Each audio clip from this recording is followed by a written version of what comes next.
Akan itu kabajamtoota daawwattoota ta'e guyyaadhaa kana waattu na yaaddessee jennaan karaa viidiyoo kanaa irra gabaabduu dabarsuu fi as fuuldura jira. Akkuma beektan iddoo keessan karaa sooshaal miidiyaa fi ergaa kana qabatee kan isin dhiyaatan daandii gabaabinaa fi yookiin miidiyaalee barreeffamaatiin mee waa'ee miidiyaa xiqqoo isin teenyee ergaa kabuyyaadhaa qabatee isin dhiyaatee ergaa xiqqoo keessa isin dabarsa. Miidiyaan karaa qaroomina addunyaa kun waan qaroomina addunyaa keessaa miidiyaan isa guddaadha. Miidiyaan yeroo gabaabduu keessatti uummata miliyoona ergaa dabarsuu jechuudha walqunnamtii jechuudha. Walqunnamtiin kun miidiyaanuu gosa qunnamtii keessaa isa tokko jechuun miidiyaan kun duraan miidiyaan dameelee gurguddoo lamaan qoodama jedhamaa ture. Bara kana immoo dameelee sadaffaa argamee jira. Dameelee gurguddoo sadaffaa gahee jechuudha. Boruwaan teekinooloojii fayyadamuun beekamu. Dameeleen gurguddoon lammaffaan duraan miidiyaa itti yookiin qoodamu piriintii fi biroodkaastii jedhama. Biroodkaastiin elektirooniksii miidiyaa jechuun beekama. Fakkeenyaa biroodkaastiin kun reediyoo, televezyiinii fa'aa warra elektirooniksii miidiyaa yookiin biroodkaastii miidiyaa warra jedhamanii. Print miidiyaan immoo waan akka gaazexaa, barruulee fi broosharoota waan adda addaatiin dameen gugurdaa lammaffaarraa har'a immoo teekinooloojii ammayyaa wajjin wal qabatee dameelee gugurdaa sadiin baheera. Onlaayin joornaalizim yookiin onlaayin miidiyaa kan jedhamullee amma kalaqama yookiin uumama intarneetii wajjin wal qabatee dhufeera jechuudha. Interneetiin kun waan dansaa takka nuu qabattee dhuftee sooshaal miidiyaa inni jedhamu as keessaa baay'achuu onlaayin joornaalizimii interneetii keessaa kan uumamu. Miidiyaalee gurguddaa akka reediyoo, televezyiinii keessattuu biyyoota abbootii irree keessatti mootummaan qabama. Mootummaa qabate jechuudha. Fakkeenya biyya keenya ilaaltanii biyya keenya Itoophiyaa ilaaltanii miidiyaaleen akka reediyoo, televezyiinii kan mootummaa qofa jechuudha. Mootummaan achi keessatti waa ifitee qofa dabarsa malee waa uummata fedhe hin dabarsu. Uummati waan biraa fedha, mootummaan immoo waan biraa fedha. Mootummaan abbaan ta'e humna qabuutiin gara aangoo dhufe waan ofii fedhe qofa karaa miidiyaa sanii hima jechuudha. Kanaafuu warroonni sagalee isaanii hin dhaga'amne, warroonni qoonqoo isaanii hin dhaga'amne, warroonni miidhaa dhiibbaa isaanii hin dhaga'amne karaa miidiyaa kanneeniitiin yookiin karaa piriinti miidiyaatiin. Piriinti miidiyaan kun gaazexaa, biroodkaastiin kun reediyoo fa'aa, televezyiinii fa'aa jechuun warroonni sagalee isaanii yookiin qoonqoo isaanii hin dhaga'amne, dhiibbaa fi miidhaa isaanii hin dhaga'amne karaa miidiyaa kanaan karaa miidiyaa biroodkaastii yookiin elektirooniksii miidiyaa kanaan sagalee isaanii dhageessifachuu barbaachisaadha. Teekinooloojii galanni ga'uutii akkasuma waaqa sammuu ilma namaa qaroomsee teekinooloojii ammayyaa nuu fideeti galanni haa ta'uuti. Amma onlaayin joornaalizimii damee biraa kan joornaalizimii onlaayin joornaalizimii intarneetii waliin wal qabattee dhufte kanaani sooshaal miidiyaa kan jedhamu kan akka feesbuukii, kan akka yuutuubii, kan akka iskaayipii, kan akka vaayiberii fi kanneen fakkaatan googilii, biroozerii fi oopiraamii warroonni dameelee intarneetii gurguddoo ta'an hedduu dhufan. As keessa immoo sooshaal miidiyaa kan jedhamu nu dhufe. Sooshaal miidiyaan kun keessattuu biyyoota abbootii irree keessatti bu'aa guddaa buusaa jira yeroo ammaa.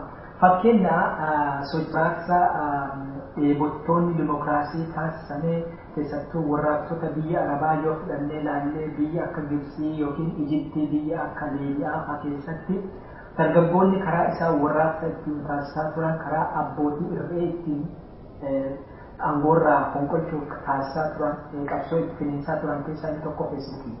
Feesbuukii kunneen karaa sooshaal miidiyaa amma teekinooloojii ammayyaa karaa intarneetiitiin nu dhufe keessaa isa guddaa. Karaa sooshaal miidiyaa kanaan sochiin gurguddaan ni hojjetama. Keessattuu akkuma duraan jedhe biyya abbootii irree biyya afaan qawweetiin nama bitan keessatti akkuma hangafa jedhe uummanni waan fedhe karaa miidiyaa sanii walqunnamuu yookiin ergaalee dabarfatuu hin danda'u. Miidiyaa reediyoo fi televezyiinii kana fa'aa gaazexaa kana fa'allee namuma mootummaa jala yaate yookiin mootummaa qabateera mootummaa horateera. Kanaafuu sagalee uummata bal'aa sagalee uummata cunqurfamaa bal'aa saayileensi ta'ee yookiin adoon dhaga'anii dhokatee akkasii hafa. Karaa sooshaal miidiyaa kanaan garuu dubbiin jijjiiramtee uummanni yeroo ammaa keessattuu biyya abbootii irree keessatti erga guddoo waliin dabarsaa jiranii qabsoo finiinsaa jiranii. Sooshaal miidiyaan kun immoo uummata sagalee isaa hin dhaga'amnee fi uummata cunqurfamoo fi oduu gammachiisa jechuudha. Abbootii irreetiif immoo oduu gaddaati. Waan ta'u dadhabanii foolataa jiran keessattuu biyyoonni akka Afrikaa keessattuu biyyoonni ta'een akka Itoophiyaallee intarneetii kana danquun yookiin intarneetii basaasuudhaan adda duree qabattee sodaatanillee kun waan oollee fi kanaan wal qabatee wanni jedhuu barbaadu nutillee ilmaan Oromoo karaa feesbuukii kanaan hojiilee gurguddaa hojjanneerra. Keessattuu hojiileen nuti hojjanne kanatti argee diina lama rifate diina keenya lama gurguddaa rifate wayyaanee akka biyya bulchaa jirtu diina har'aa wayyaanee fi harcaatota nafxanyaa kaleessaa kaa'anii jiran hirrifatame. Hojiilee karaa feesbuukii kana hojjetan keessaa ekeraa kafaarsuun beekamu teeliyaafoo hojii isaa uummanni Oromoo dargaggoonni Oromoo warra karaa feesbuukii karaa yookiin sooshaal miidiyaa kanaan danqanii jiranii kanatti nama lamaan rifate harcaatonni nafxanyaa warri ekeraa nafxanyaa faarsanullee ni rifatanii sagalee akkanaa sooshaal miidiyaa waan akkanaa hojjetuu danda'a jedhanii rifatanii. Gama biraatiin immoo diinni keenya waraabessa irraa wayyaaneen uummanni Oromoo aadaa walitti dachee karaa sooshaal miidiyaa kanaan waa akkanaa hojjetee humna guddaa argatee jira waan ta'eef nullee gadi nullee sodaachisaa waan jedhee dhaga'ee rifatee hin teenne akkuma beekamu tonkolii cubbuu daba shira dhaqee itti jira jechuudha. Karaa feesbuukiitiin namoota leenjisuudhaan namoota isa dhaadheessan namoota mootummaa akka waan gaarii hojjetee godhanii jajan namoota leenjisuudhaan karaa feesbuukii irratti bobbaaseera. Namoota kana iddoo garaagaraatti leenjisee feesbuukii irratti yookiin sooshaal miidiyaa irratti bobbaasee jira. Tokkeessoo hojiin isaanii akka namoota gootaa ta'anii maqaa qabsaa'ota durii maqaa gootota Oromoo poost godhatanii basaasuu feesbuukii irratti yaa'anii jiran. Bifa kanallee bobba'anii jiran. Namoonni kun piroofaayilii pikcheerii hin qabanu footoo irraa piroofaayilii pikcheerii maqaa isaanii maqaa gootaatii maqaa goototaatii maqaa qabsaa sabboonaa itti baafatanii basaasaa jiran jechuudha. Kanaafuu uummanni Oromoo kanallee hubatuu qaba. Hooggantoonni wayyaanee jechuun namoota kana akka ilmaan Oromoo basaasanuufi ergama addaa itti kennanii maqaa Oromootiin, maqaa qabsaa Oromootiin, maqaa jajjaba maqaa qabsootiin, maqaa gootota duriitiin piroofaayilii banatanii jechuudha. Feesbuukii banatanii feesbuukii irratti bobba'anii jiran yeroo ammaa keessatti. Kanaafuu ilmaan Oromoo isin namoota akkasanii namoota piroofaayilii isaarraa pikcheerii hin qabne footoo namaa biraa yoo bakka godhatee waa'ee Oromoo qabsoo Oromoo akkana ta'ee lafa hidhaan amanina basaastu iccitii ittiin kennina oduu leerraa fuutaa isin dabarsanii nama sanitti oduu kennina isinti jajuu danda'a qabsoo Oromoo isinti jaja lafa hidhaan nama san shakka namni sun basaastu ergamaa wayyaanii. Namoonni kuni hojii isaanii anshatte keessaa namoonni kun maal godhaa turanii wayyaaneen uummata Oromoo sodaarraa qabdi uummata Amaaraarraa jibbiinsa hamaa qabdi.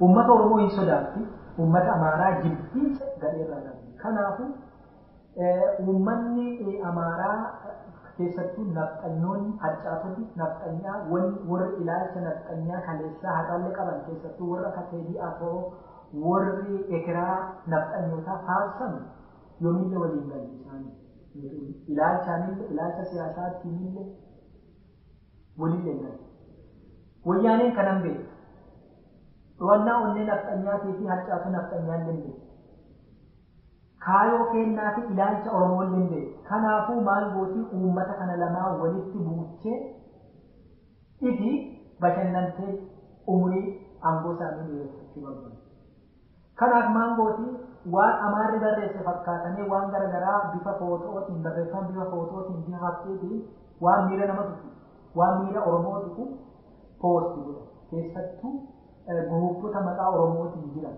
fakkeenyaaf kan akka Oromoo Ferestii guruupii akkasii sagantaa dargaggoota Oromiyaa ka jedhu waldaa waaqeffattoota Oromiyaa ka jedhu irratti Oromoo Boys for Oromoo Girls yookiin Oromoo Girls for Oromoo Boys don't mix with Habasha kajib gurupi kasi farratti wa mira namatu ka wa mira Oromoo ka post godani naftanyaan hin gootu jennu garuu naftanyaan waan gaarii nuyyaan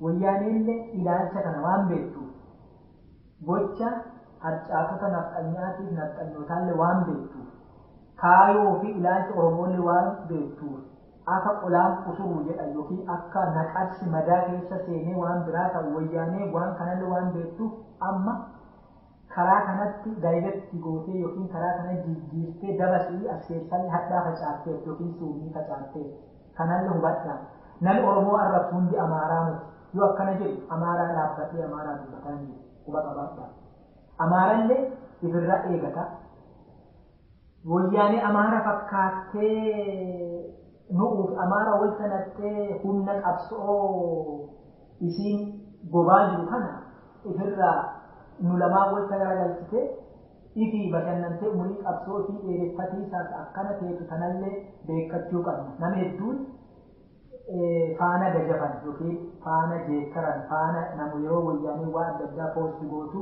waanuma dhugaa Amaara godhanii namoota hedduun emotional ta'anii aaranii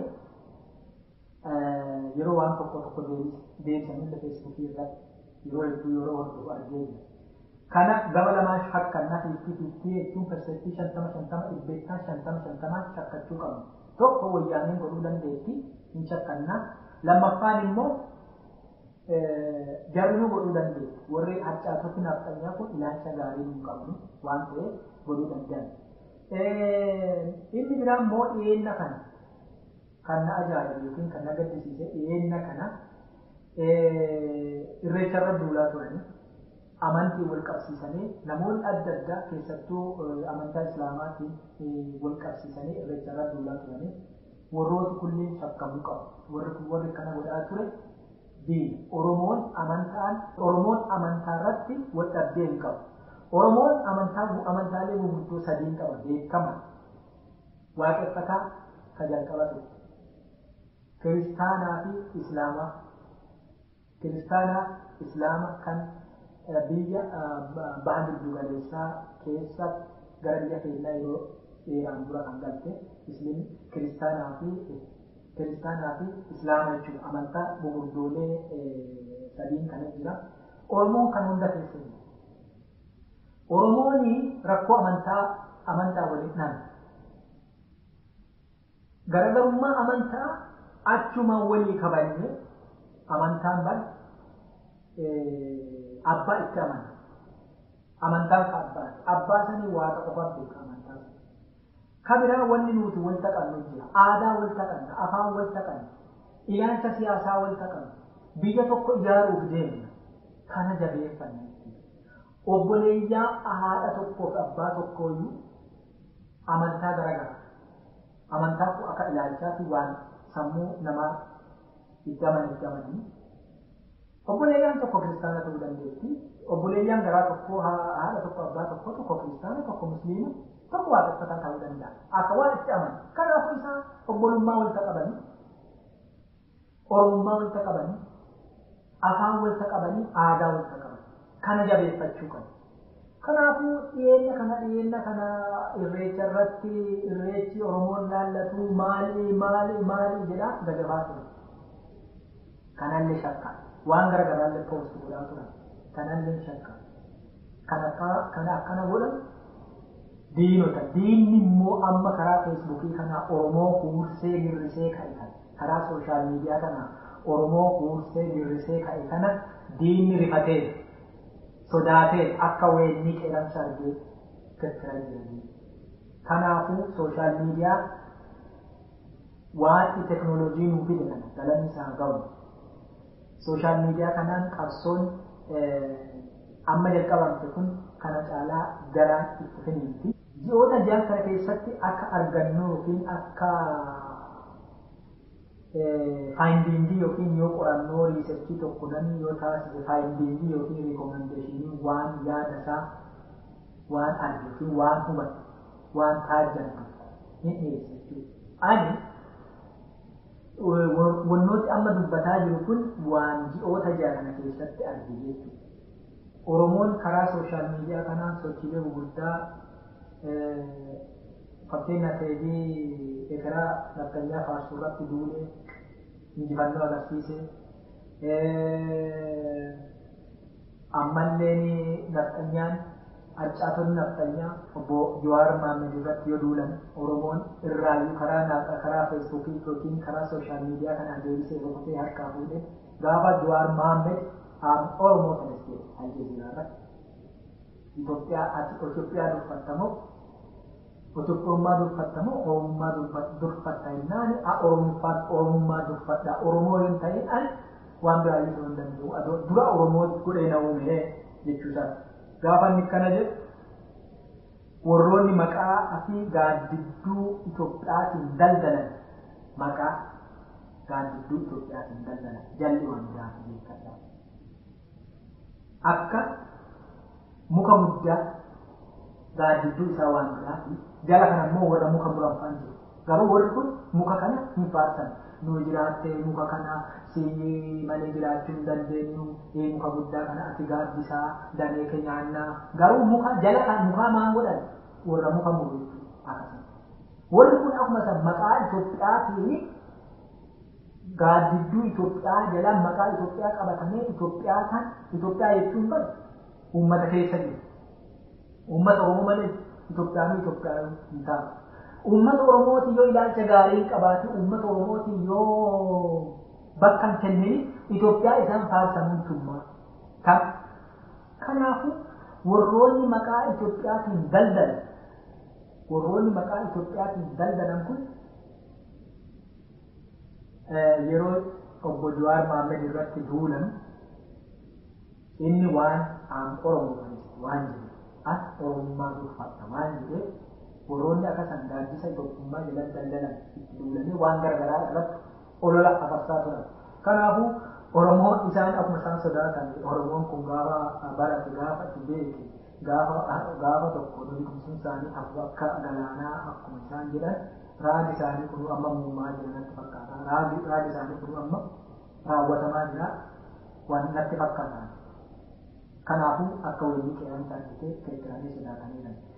Yeroo Jawaar Mohaammed Oromoo Firist jedhetti yeroo sana irratti duulanii uummanni Oromoo illee akkuma bare duulee karaa feesbuukiitiin karaa sooshaal miidiyaatiin irraa achiseera. Kana booda dubbataa jiruun callisaa hin jiru mammaaksa Oromoo irra hin jiru. Dubbataa jiruun callisaa hin jiru. Nuti callisaa ture, nunnussaa ture, nututtuqaa ture, ammallee ittuma jiran. Higa isaan nututtuqanii, higa isaan mirga keenya sarbanii, higa isaan nu qulxuuxanii hin teenye. Kana waan ta'eef deemni kun hojiilee akkasii hojjetaa ture. Diinoti lamaan kun jechuudha. Wayyaanee har'aatti harcaatota naftanyaa kaleessaa jechuudha. Diinonni kun lamaan hojii kanaa hojjetaa jiran karaa sooshaal miidiyaatiin harki caalaan teennuma irra jira. Quballee filannoo quballee baay'inallee waan kamiinuu yoo damman namni injifatu tokkollee namni injifatu tokkollee quballee filannoolee يولي جنده وان تقول بفا مليئات للتاي بفا آدان للتاي قبصو بفا آدان للتاي قبصو بفا مليئات للتاي غابا نوت ولي جن ولي نراجنا ولي جنتين وترى سوشيال ميديا أنا سيسان وكنا يوك أما ديني لبتي أسير كم فونتاج وكنا كنو وان فوق نموت بدي كموكل نموت ججبة في النساء يو تطعما يو مكان تبقى إسان جل أكرم فرقين إسان تريسو بالبادل إسان وان دنسا إذي فرقان كينن وان دنسا كينن إذي فرقان وانتو أنتم غرقين أسبيلا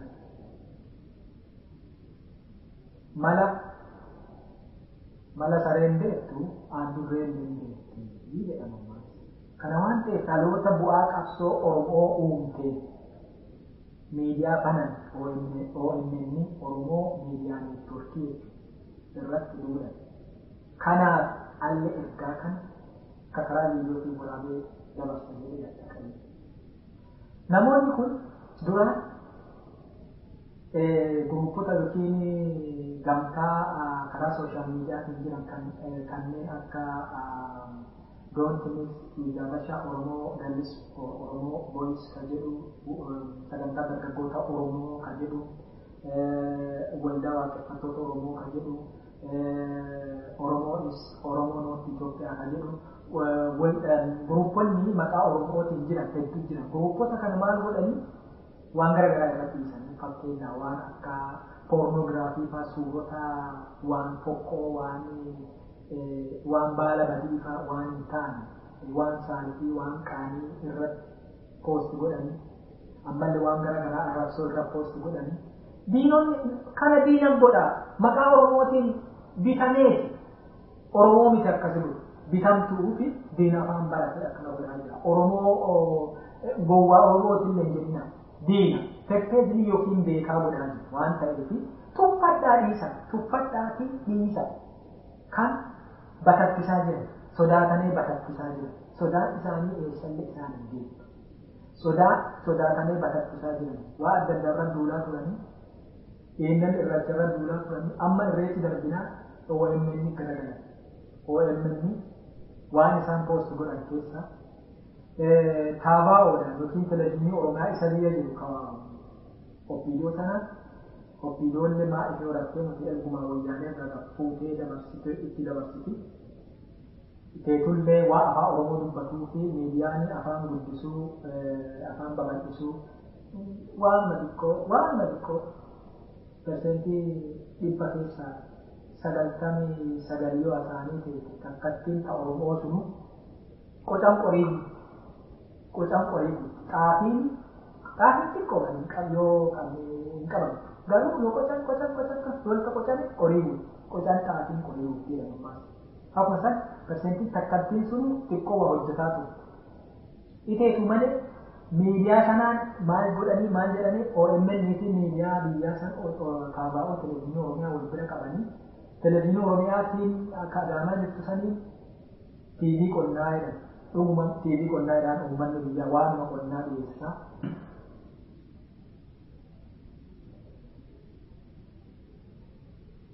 Biyyatti TV qonnaa yookiin televezyiinii qonnaa fa'aa dabtara qonnaa fa'aa jedhanii dhugumattuu isaantu waan qonnaa dhiyeessaa afa waan biyyi rakkoo biraan qabne waanuma qonnaa kan halkanii guyyaan dhiyeessan jechuudha.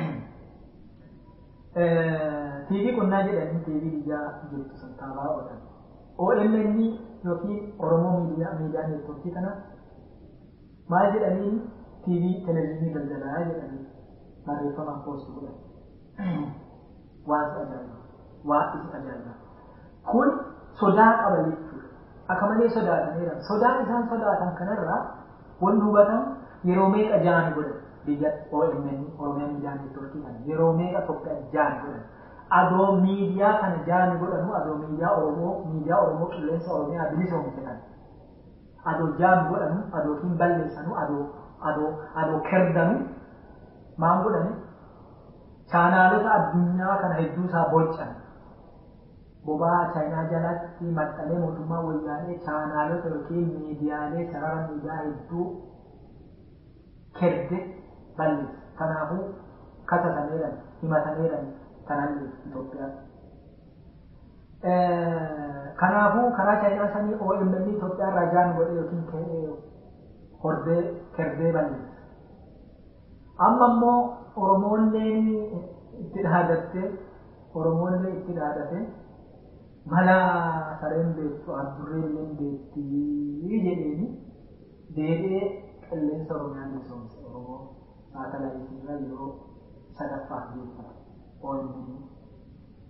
Amma waan dadhaban fakkaatan isan jaamii gochuu dadhabane waan godhanu amma ololatti abuufuuf televiziyoonii Oromiyaatiin wal bira qabanii TV qonnaa.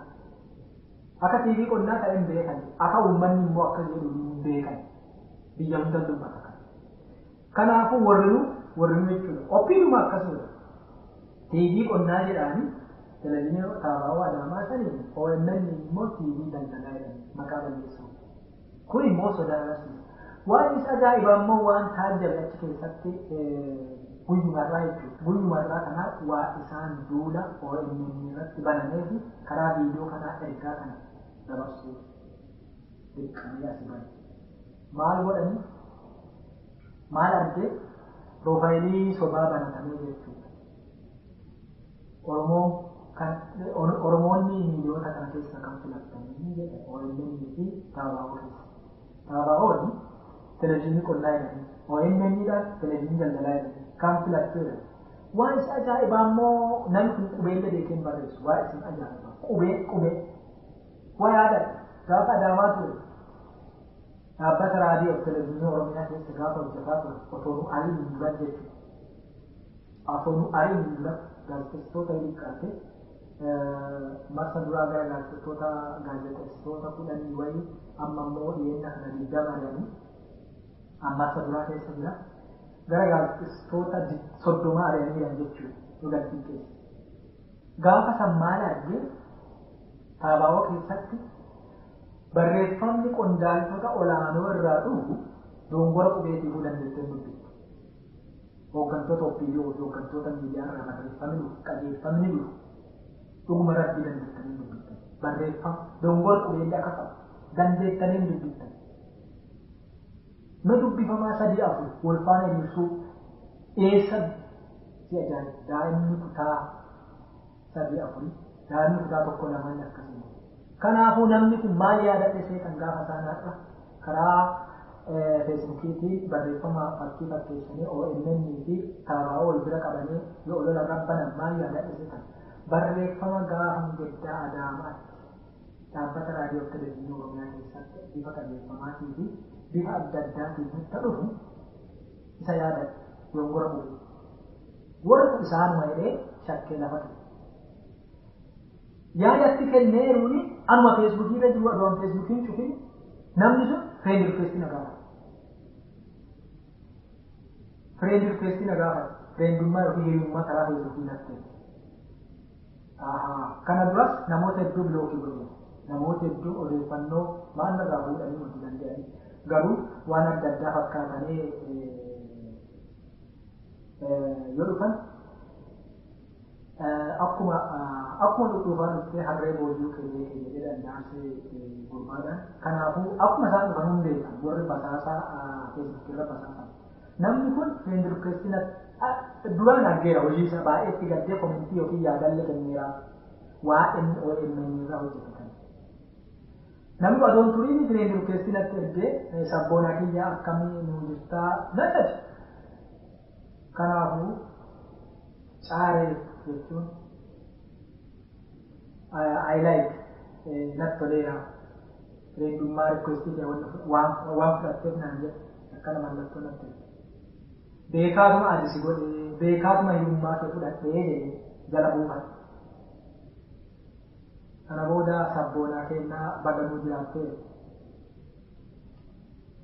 homaa mutii ati musliimaa nan musliimummaa maanta barbaachisee Oromoo ta'uu hin ga'uu jedhuun beekaatu achi dhugaadhaa Oromoo ta'uu hin ga'a nu jiraadhu ati islaamaa irreechi shirkiidhaa shirkii jechuun maal jechuudha jedhu kolfu eessa jirtaan jedhe feesbuukiin isaa immoo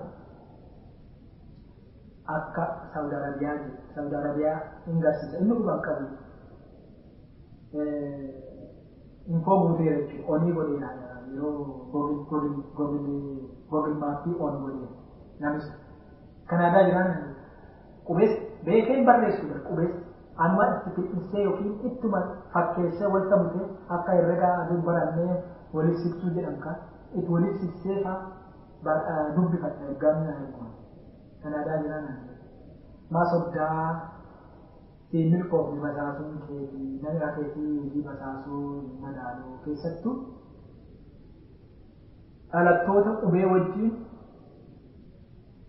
chaati gochaa yookiin haasaa qubee taphachuun baay'ee siin ta'u gaddeebii qubee baradhu asin ta'a ilmaa adama keenyas maal jedhee baay'ee baachumaan bareechu kanaan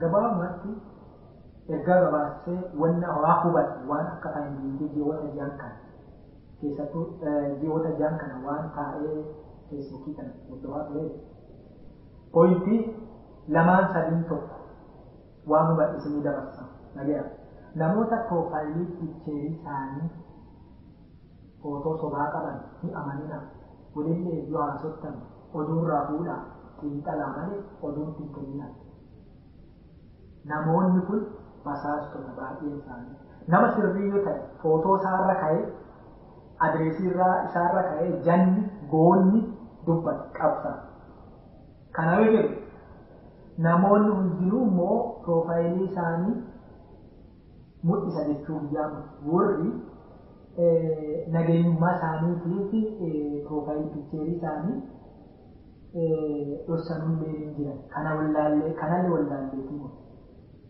kontekestii haasaa isaaniitii waan isaaniitii waan hedduu nama madaalu ta'a waa madaala waa shakka nama akkasii nama hin beekne odeeffannoo iccitii kenninaaf iddoo jirta itti himina waan godhaa jirta itti himina odeeffannoo irraa fuudha shakka moobaayilii keessa yoo waan tokko poosti gootan yookiin waan tokko suuraa yoo kaastan keessattuu fincila diddaa garbummaa amma finiinee itti jiru kana teekinooloojii ammayyaa karaa feesbuukii viidiyoo suuraa adda addaa waraabuudhaan waan itti hojjetan waan akkasii wayyaaneen immoo moobaayilii nama yoo jalqaba si qabde moobaayilii waan laaltu moobaayilii keessatti waan dhiisina miimorii irra fuudhaa miimorii iddoo biraa kaadha yeroo baay'ee waan kuufattan moobaayilii keessatti hin kuufatina muuxannoo ofii qaburraa isintiin waa tokko miimorii keessa kan miimorii immoo iddoo namni arginetti iddoo isin beektan qofatti awwaala qota awwaala burcuqqoo keessa fi'a qota awwaala qotaati awwaala achi fuutan gaafa tokkochi gaafa tokkochi waa moobaayilii keessatti hin tuulina alaabaa moobaayilii irratti poostiin godhatina alaabaa irratti poostiin godhatina keessattuu warri biyya jirtan warri akka diinaa keessa jirtan warri Kanaadaa ilkaan diinaa keessa warri jirtan alaabaa onnee keessan irratti poosti godhadha. Diinni itti isin qaba. Itti isin Oromoo nafxanyaan kaleessaa Oromoo fixxee maal gootee Oromoon kan horee isaan macaafa. Wayyaanee hadhaalle Oromoo hiitee ariitee biyyaa baachee waan gootu dadhabde ka biyya alaalle ittuu jira. Ka biyya keessaalle ittuu jira. Ka dhalateelle ittuu jira. Kanaafuu nama Oromoo dubbatu nama ilaalcha Oromoo qabu hunda daa'ima diqqaan ta'e maaf daa'ima garaa keessaan ta'e inni Oromoof quuqama taanaa Oromoof ilaalcha sirrii qaba taanaa wayyaanee abaa hojjettee mucaa ba'uuf jedhu jabbiin miilarra jattee jedha mucaan duruu bo'aaf qophaa'ee ta'a sababa eegataa jirtu jabbiin akka tasaa yoo dhuftee miilarra jatte duri namni horiillee mana tokko galaa ta'a jabbiin keessattuu mana galte horsiisee bulaa gara baadiyyaa jabbiin dur jabbiin mana galte kanaafuu mucaa ba'uuf jedhu jabbii miilarra jatte akkuma jedhan wayyaanee uummata Oromoo sodaattee waan ta'eef dhabde amma seeraa keessattuu qumaarii jecha faashinii shorokkeessummaa kanaan achi jala gollattee uummata Oromoo shorokkeessaa jirti mataa isii kana waan ta'eef garasiin nama harkiftee garasin nama qaddee waan nama miidhaa jirtuu fi moobaayilii keessa waa irra poost gootan waa irra keessa seef gootan yookiin waan footoo kaachan yookiin waa irra barreessaa waan kometti gootan of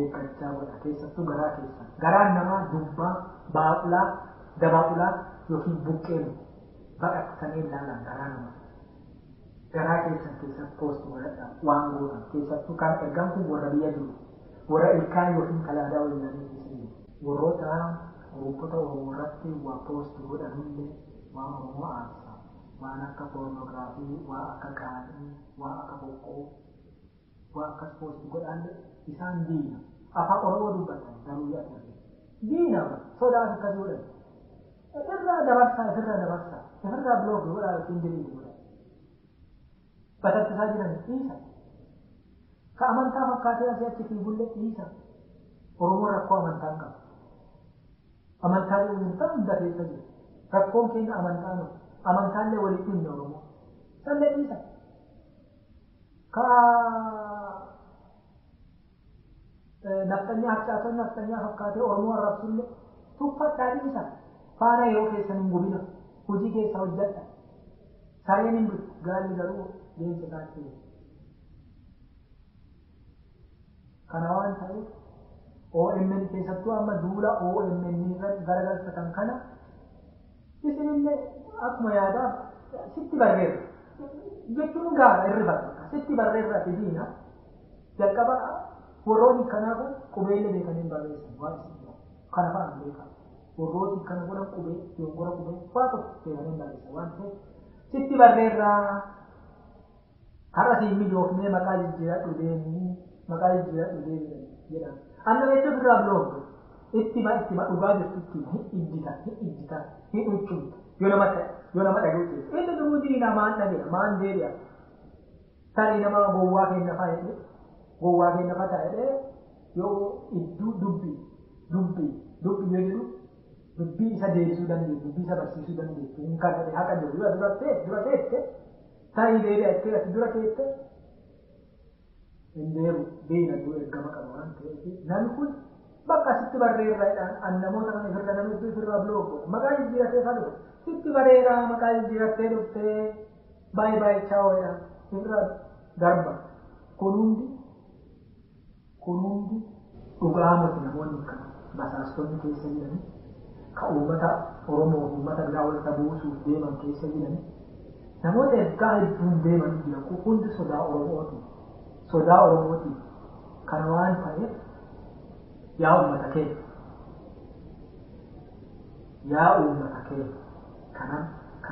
kana itti bara kanatti beekadha kanatti beekannee kanatti barree gara fuulduraa deemuu qabna dhugumatti waan sooshaal miidiyaa warra akka feesbuukii warra akka vaayibeerii warra akka iskaayipii kana waan inni dhugeera waan galanne haa galuuti sagalee cunqurfamoo kate keessattuu feesbuukii yuutuubiin dhufee jira jabaadhaa rabbi nuun keessu jabaadhaa waan kana eegadhaa yeroo mara nama shakku ta'a hirreenni hin qabin diinni keenya nu rafeen bulu diinni harcaatonni naftanyaa ta'e gara naftanyaa kaleessaa faarsitullee nu rafeen bultu garuu nuti xiqqoosi nu nama guddaa qaama keenya guddaa nu badhummata bal'aa homaan hin godhanu jennee boonnee boqonnee rafuu qabna nama halkaniin mana kee jala qotee seenee si ijjeessu yookiin si balleessu alaa boolla qotu arga ati immoo of dagattee mana kana keessaa rafuu qabda akkasii beeka nafxanyaan asii boolla qotu harcaatuun nafxanyaa wayyaaneen gubbaa gadi muka gubbaa gadi Oromoo jala deemu muka gubbaa gadi hangoo mukaa jechuudha hangoo mukaa yaadtee muka gubbaa gadi muka cabsite dhagaa baattee achi galmutanii kanan wayyaanotallee asirra eegata nafxanyoota boolla qottulle ikiraa isaanii wajjin ikiraa dubbisanii ikiraa kaleessaa boolla wajjin malatanii ikiraa isaanii wajjin karaa boollaatiin dhuliisa warra nafxanyaa boolla karaa boolla jalaatiin nutti dhufanullee boolla jalaan akka qotamee gara manaa nutti seenaa jiran hunda yaadachaa wayyaanee gubbaadha dhagaanu darbituun eegachaa rafnee buluun kan injifannoo uummata Oromooti bilisummaan dhaabbate gadaan gadaa bilisummaati waan kana bilisoomsi injifannoo uummata Oromooti